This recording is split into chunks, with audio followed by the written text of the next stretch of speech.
Salut à tous, bienvenue sur ma chaîne. Dans cette petite vidéo, on parlera des trucs et astuces pour bien débuter son aventure capillaire ou autrement dit sa hair journey. Dans cette vidéo, on va aborder les points suivants. La fréquence du défrisage, les pointes abîmées, les produits à utiliser, les produits chauffants, l'hydratation et le scellage, ainsi que les coiffures protectrices. Concernant la fréquence du défrisage, à savoir qu'on défrise ses cheveux minimum toutes les 12 semaines et uniquement sur les repousses. Il faut vraiment faire attention au surdéfrisage. Donc le surdéfrisage, qu'est-ce que c'est? C'est le fait en fait de défriser toute la longueur du cheveu lorsque celui-ci est déjà défrisé. Donc moi, au début de mon aventure capillaire, quand j'ai commencé, je ne savais absolument pas qu'il fallait uniquement défriser les repousses. Donc, je défrisais toute ma chevelure en fait. Et effectivement, c'est pas du tout conseillé parce que ça assèche les cheveux, ça les rend beaucoup plus fragiles, donc ça les casse, etc. Donc vraiment éviter le surdéfrisage. Donc en concentrant le produit uniquement sur les repousses et minimum toutes les 12 semaines. Et un petit conseil, il vaut mieux se faire aider par une tierce personne. Donc appelez une amie, quelqu'un de votre famille pour qu'elle ou il vous aide à défriser vos cheveux. Ou tout simplement rendez-vous chez le coiffeur. Maintenant on passe aux pointes abîmées. Et comment gérer des pointes abîmées lorsqu'on débute une aventure capillaire? C'est tout simple, il faut couper. Oui, effectivement, ça paraît gros comme ça, mais les pointes fourchues, en fait, ne se réparent pas. Donc, il faut vraiment couper pour partir sur une base saine. Le risque quand on ne coupe pas des cheveux abîmés, donc fourchus, c'est que d'une mini fourche sur la pointe de votre cheveu, la fourche va longer le long de la fibre capillaire et remonter petit à petit. Et de 0,5 cm que vous auriez pu couper, vous allez peut-être au final devoir couper 2, 3, 4, 5 cm, voire plus. Donc dès que vous voyez que vous avez des fourches, allez faire un tour chez le coiffeur et coupez tout ça. À la base, je suis une grande flippée des ciseaux. Je n'aime pas me couper les cheveux, ça me fait peur, j'ai toujours l'impression qu'elle va me couper plus que nécessaire, etc. Donc j'avais tendance, avant de laisser mes cheveux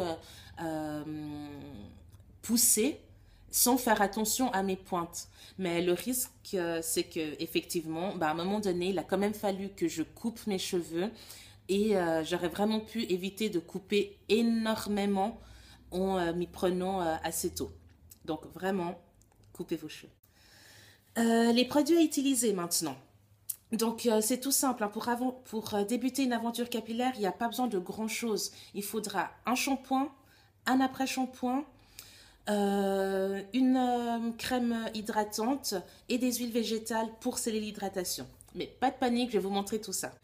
Donc voilà, moi j'ai débuté avec ça, je continue à l'utiliser parce qu'il est vraiment bien. Donc c'est Aphogee Shampoo for Damaged Hair que j'ai acheté chez Inside Africa. Ensuite, une semaine sur deux, j'alterne avec ce shampoing-là, qui est c'est un shampoing hydratant que j'ai aussi acheté chez Inside Africa, qui m'a coûté 15,90 francs. Donc, une fois sur deux, j'alterne entre celui-ci, donc le shampoing hydratant de chez Crème of Nature à l'huile d'argan, sans sulfate. Et la semaine suivante, j'alterne avec Aphogee Shampoo for Damaged Hair. Ok? Donc, ces deux-là comme shampoing. Ensuite, dans les après-shampoings, ce que j'utilise, c'est aussi le 2 Minute Reconstructeur de chez Aphogee. Donc, comme son nom l'indique, il faut laisser poser 2 minutes sur les cheveux après le shampoing. Et c'est aussi un après-shampoing, en fait, c'est un produit protéiné. Donc, les protéines, ça apporte de la force aux cheveux. Ou sinon, il y a celui-ci. Celui-ci, vous avez sûrement dû le voir pas mal de fois dans d'autres vidéos YouTube. Hein. C'est un best-seller. Et celui-ci, par contre, j'utilise comme base pour faire mes masques, mes soins profonds. Je vous expliquerai dans une autre vidéo comment je m'y prends. D'accord? Donc voilà, ça c'est aussi un conditionneur. Donc après-shampoing, conditionneur, ça veut dire après-shampoing en anglais.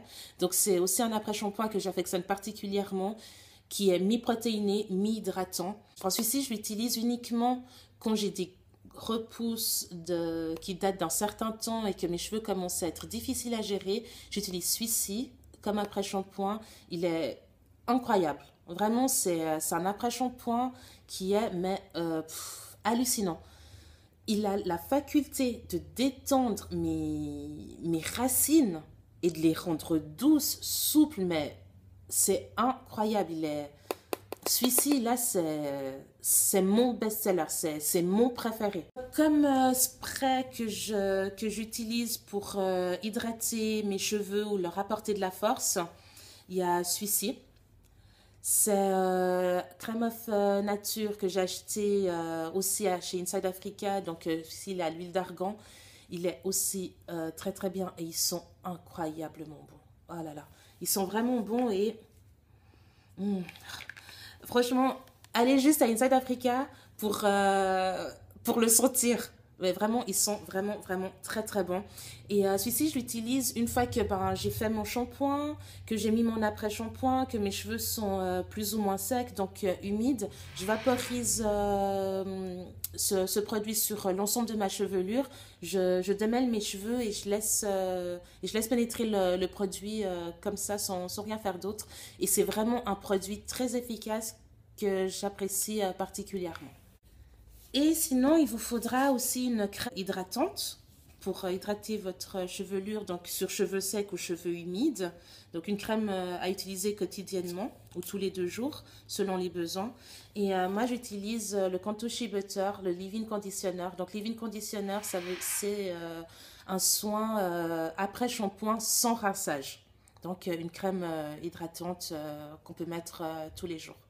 Donc voilà, il vous faudra une crème similaire, pas forcément de cette marque, mais une crème que vous pourrez utiliser quotidiennement. Et une fois qu'on a hydraté ses cheveux, il faut sceller l'hydratation. Sceller l'hydratation, qu'est-ce que c'est? Sceller l'hydratation, c'est le fait d'emprisonner l'hydratation qu'on a apportée aux cheveux avec une huile végétale pour éviter que l'hydratation ne s'évapore. Okay? Donc, vous avez lavé vos cheveux, vous avez apporté à travers vos différents soins, donc shampoing après shampoing, vous leur avez apporté soit force ou hydratation, voire les deux. Vous leur avez apporté à travers la crème capillaire encore plus d'hydratation. Et pour vraiment que cette hydratation reste dans votre chevelure, il faut sceller tout ça, emprisonner le tout avec une huile végétale. Une huile végétale, ça peut être quoi? Ça peut être une huile que vous avez dans votre cuisine, notamment de l'huile d'olive par exemple. L'huile d'olive, ne rigolez pas, c'est très sérieux, c'est une huile qui fonctionne très bien pour sceller l'hydratation des cheveux. Ou sinon, il y a l'huile de coco. L'huile de coco, c'est la seule huile qui a une des seules huiles qui a la capacité à pénétrer la fibre capillaire. Celle que j'utilise, moi, c'est celle de chez Body Shop. Elle s'appelle Rainforest, huile capillaire à la noix de coco. Nutrition pour tout type de cheveux. Donc, je ne sais pas si vous arrivez bien à voir, mais ça ressemble à ça. Donc Rainforest de chez Body Shop. Mais vraiment, cette huile, je l'aime vraiment bien parce qu'en plus de ça, elle rend mes cheveux extrêmement doux. J'en ai plus beaucoup d'ailleurs. Il en reste vraiment très très peu parce que j'utilise quotidiennement ou tous les 2 jours selon le besoin de mes cheveux. Mais vraiment, celle-ci, j'aime vraiment bien. Utiliser l'huile de coco, que ce soit celle-ci ou une autre, encore une fois, l'huile de coco, c'est vraiment une des huiles que nos cheveux afro aiment. Ou sinon, il y a aussi celle-ci que vous pouvez utiliser, c'est la Jamaican Black Castor Oil. En plus, une des vertus de cette huile, c'est qu'elle favorisera la pousse. Donc, comme on cherche à avoir des cheveux sains, en bonne santé et acquérir de la longueur, pourquoi pas essayer cette huile. Donc, voilà les huiles que j'utilise pour sceller l'hydratation de mes cheveux. Maintenant, concernant les produits chauffants, dans les produits chauffants, j'intègre les fers à lisser et le sèche-cheveux. À savoir que nos cheveux ont vraiment du mal à garder de l'hydratation et à s'auto-hydrater, on va dire. D'accord? Donc, il faut vraiment éviter de les assécher encore plus, de les agresser encore plus que nécessaire. Donc, le fer à lisser, si vous en utilisez, utilisez-le avec un protecteur de chaleur que vous appliquerez avant l'utilisation d'un fer à lisser. Et surtout, si vous arrivez à diminuer votre fréquence de lissage avec ce genre d'engin, faites-le. À quoi bon avoir les cheveux lisses si ils sont fins et à la vue pas en bonne santé en fait. Donc vraiment limiter l'usage du fer à lisser. Et concernant le sèche-cheveux, utilisez-le, mais moi je l'utilise personnellement sur le mode air froid. Ça n'agresse pas trop ma fibre capillaire. Donc voilà pour les produits chauffants. On va passer aux coiffures protectrices. Donc les coiffures protectrices, qu'est-ce que c'est? C'est toutes les coiffures que vous faites lorsque vous n'avez pas vos cheveux naturels, entre guillemets, à l'air libre. Donc ça passe par les tissages, les tresses plaquées, les tresses, les tresses sénégalaises, enfin les rastas, voilà, c'est le mot que je cherchais, les rastas, les crochet braids, enfin voilà, toutes ces coiffures qui protègent vos pointes et l'ensemble de vos longueurs sont des coiffures protectrices. Même un chignon, c'est une coiffure protectrice car vos cheveux, justement, enfin vos pointes sont protégées. Donc voilà, donc les coiffures protectrices, c'est très bien d'en user et d'en utiliser.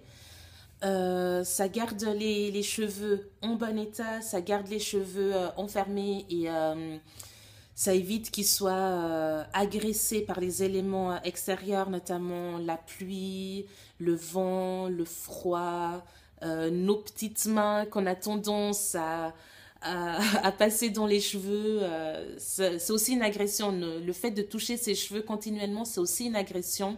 Donc voilà. Donc user des coiffures protectrices, c'est très bien. Ça apportera plus de longueur à vos cheveux, mais attention, qui dit coiffure protectrice, pardon, dit entretien. Donc lorsqu'on a une coiffure protectrice, on continue à entretenir ses cheveux. On lave ses cheveux une fois par semaine minimum avec à l'aide d'un vaporisateur. Je vous montrerai dans une autre vidéo comment faire. Et surtout, on hydrate et on scelle l'hydratation avec les produits que je vous ai montrés précédemment. Donc voilà, moi sincèrement j'espère que j'ai été suffisamment claire dans cette petite vidéo. Je vais faire un récapitulatif de tout ce que j'ai dit, des petits trucs et astuces à avoir lorsqu'on débute une aventure capillaire. Donc voilà, dans cette petite vidéo, on a parlé de la fréquence du défrisage. Donc défriser ses cheveux toutes les 12 semaines minimum, en salon ou aidé par une tierce personne. On défrise uniquement les racines, on ne défrise pas la longueur, donc vraiment on se concentre uniquement sur les repousses. Les pointes abîmées, on a parlé des pointes abîmées, donc à partir du moment où on voit qu'on a des pointes abîmées, notamment des fourches ou que les cheveux ont tendance à se casser sur les pointes, on coupe. Vaut mieux couper maintenant un demi-centimètre que dans 3 mois, 5 cm, vraiment. On a parlé des produits à utiliser. Donc, dans les produits à utiliser, shampoing hydratant et protéiné à alterner une semaine sur 2.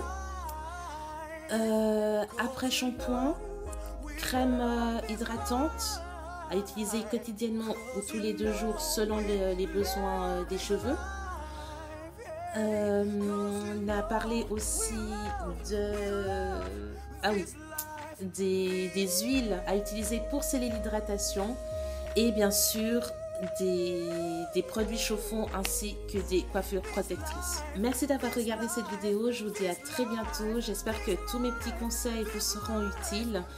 N'hésitez pas à vous abonner à ma chaîne et moi je vous dis à très bientôt. Bye!